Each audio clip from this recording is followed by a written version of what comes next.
Now, internal causes. So, internal causes means why your company is going towards industrial sickness.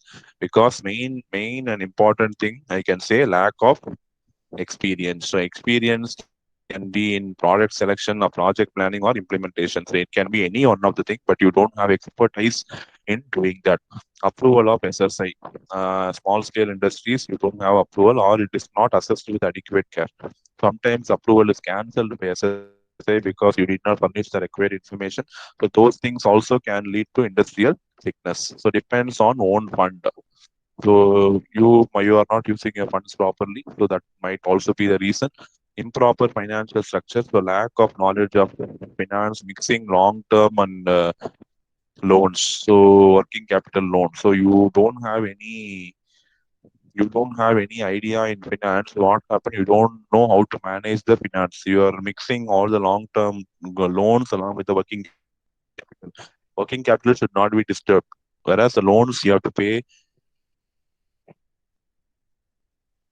in regular intervals to the financial institutions, right? So without having a proper understanding, you are not running your company properly.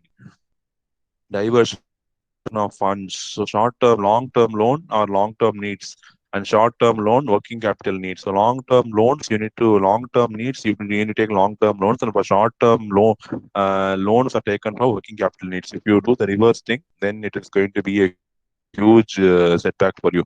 Lack of management experience. So overhead costs. You're recruiting people who don't have experience. So that is going to be a high cost for your company, but it is going to be initially it might look good, but as you are into sickness, it is going to be making your company very, very poor.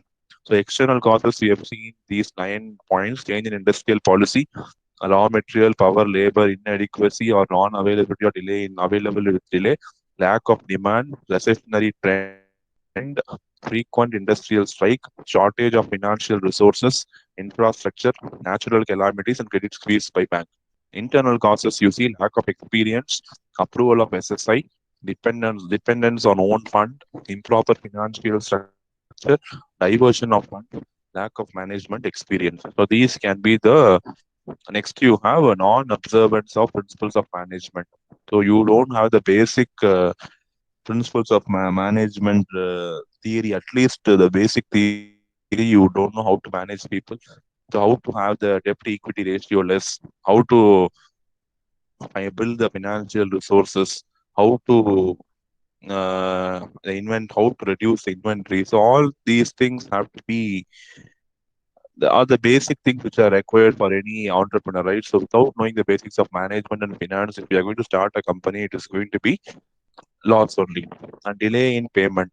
So on credit sales, so a lot of products you give on credit, but the payment is not coming at the right time. So that is going to be a huge setback for you. You need money now, but your money is with somebody else. He is giving you only after a particular amount of time. That is going to be a delay in payment. Next one, marketing. SSI is unable to carry out marketing research. So small scale industries, you are not able to carry out market research, and demand is continuously changing. Last month the demand was very good. This month the demand is very poor. Next month we cannot predict, and there is no proper marketing channel. So you don't have an effective marketing channel for your product. You cannot sell your product in the market. And poor information system, all the costing, budgeting, cash flow, and financial system has to be available in hand. They should provide proper forecast of all these things: the cost involved, the budget involved, the cash flow statement, the financial statement. So all these informations have to be collected, and the information should be given to the respective management people correctly and on time. So any delayed in getting the information or giving the wrong information is going to be a very, very serious condition for the company. Next one is personal constraints. So backward area, abundant supply of unskilled labor. So unskilled labor, you recruit them, but you need skilled labor. Just because they are available in a low remuneration, you take all the unskilled labor, but they don't have experience in production, though that will lead to poor quality.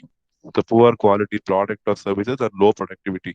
They will take a lot of time than a skilled labor. So skilled labor will know what to do, but these unskilled labor labor, they will not know what to do. So it will lead to poor quality products or low productivity products, underutilization of capacity. So machineries and all are not fully being utilized either because of frequent repair or because of the previous case, the unskilled labor whom you recruited largely. So because of these reasons, capacity might be underutilized.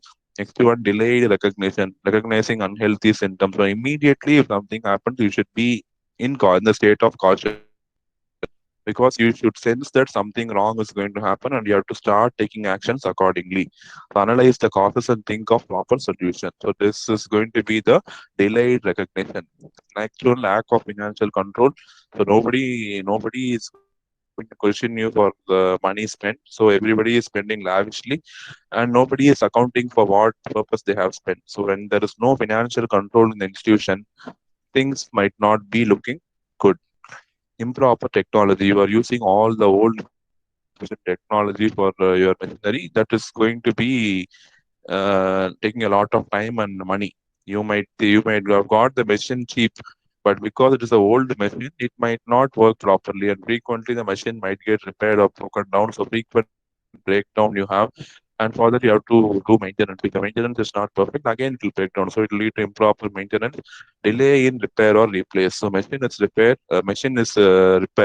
and you have to replace the spare part. But the spare part will come only after 2 or 3 months. Means till then you cannot operate the machine.